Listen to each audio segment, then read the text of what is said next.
Loss অ্যাঞ্জেলসের কাছাকাছি কোনো এক স্থান থেকে সূত্রপাত হওয়া দাবানল এখনও ছড়িয়ে পড়ছে বিভিন্ন এলাকায়।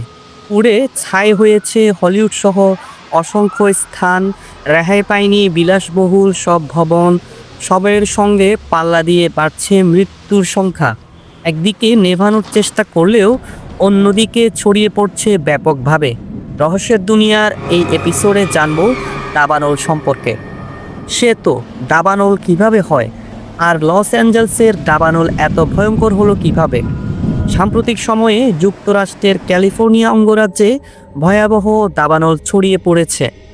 শুষ্ক আবহাওয়া, মরুভূমির তীব্র বাতাস এবং দীর্ঘস্থায়ী খরার ফলে এই আগুন একের পর এক এলাকায় ছড়িয়ে পড়ছে। একটা বিষয় পরিষ্কার করা জরুরি, ক্যালিফোর্নিয়ায় তৈরি হওয়া দাবানল কোনো একক দাবানল নয়। কাছাকাছি সময়ে প্রায় 5টি ভিন্ন ভিন্ন এলাকায় দাবানল তৈরি হয়েছে। প্রথম দাবানল শুরু হয়েছিল পেলিসেডসে, এরপরই অনহার্টস, লিডিয়া এবং কেনেথ এলাকায় একের পর এক দাবানল ছড়িয়ে পড়েছে। সে কারণেই দাবানল পরিস্থিতি ক্যালিফোর্নিয়ায় এতটা ভয়াবহ বিপর্যয় নিয়ে এসেছে। যেহেতু দাবানল সৃষ্টি হওয়ার প্রায় 4 দিন পেরিয়ে গেলেও আগুন পুরোপুরি নিয়ন্ত্রণে আনা সম্ভব হয়নি, তাই এর প্রকৃত ভয়াবহতা সম্পর্কে এখনও নিশ্চিত করে কিছু বলা যাচ্ছে না।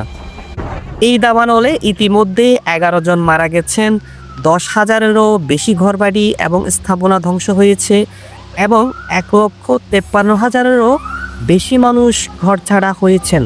লস অ্যাঞ্জেলসের প্যাসিফিক থেকে শুরু হওয়া এই দাবানল এখনও পর্যন্ত যে পরিমাণ এলাকা পুড়িয়ে ছাই করে ফেলেছে তার আয়তন সমগ্র ঢাকা শহরের আয়তনের চেয়েও প্রায় 20 ভাগ বেশি। বিশাল এই বিপর্যয় একটি প্রাকৃতিক দুর্যোগ হিসেবে দেখা হলেও এর পিছনে মানবসৃষ্ট কারণও থাকতে পারে বলে ধারণা করা হচ্ছে। সাধারণত বনাঞ্চলে সংঘটিত অগ্নিকাণ্ডকে দাবানল বলা হয়। দাবানল সৃষ্টি হওয়ার মতো শুষ্ক পরিবেশে কোনো বনে আগুন লাগলে তা সহজে নিয়ন্ত্রণ করা যায় না। বনের ঝরা পাতা থেকে শুরু করে ছোট বড় সকল বৃক্ষ এই আগুনকে সামনের দিকে এগিয়ে যেতে সাহায্য করে। ঘন্টায় প্রায় 20 কিলোমিটার গতিতে চলতে সক্ষম। সে কারণে অধিকাংশ ক্ষেত্রেই দাবানলের আগুন আপন মনে যত খুশি চলতে থাকে। তবে অধিকাংশ সময়ই আগুনের সূত্রপাত হয় মানুষের দ্বারা। ইউএস ফরেস্ট সার্ভিস এর তথ্য মতে আমেরিকার প্রায় 85 ভাগ দাবানল মানুষের কারণে হয়ে থাকে। অযত্নে ফেলে রাখা ক্যাম্পফায়ারের আগুন, সিগারেটের আগুনের মতো মানুষের অসতর্কতা আগুন থেকেই সবচেয়ে বেশি দাবানল সৃষ্টি হয়।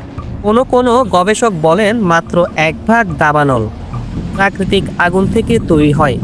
এগুলোর মধ্যে বজ্রপাত এবং আগ্নেয়গিরির আগুনই সবচেয়ে উল্লেখযোগ্য।